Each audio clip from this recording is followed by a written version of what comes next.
How to transfer WeChat to another phone.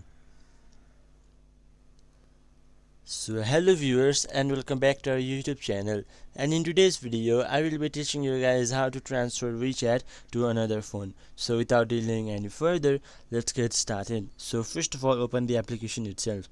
Then here on the bottom right corner you can see an option named Me. Simply click onto it. Then here simply click on Settings. After that go to Chats.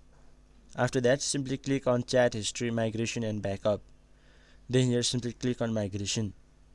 Then here simply click on Migrate to Mobile Tablet, or you can simply choose Migrate to PC. It's up on you.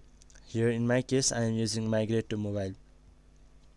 Then here simply select the chats that you want to migrate. I don't have any chats available right now, so sorry for that.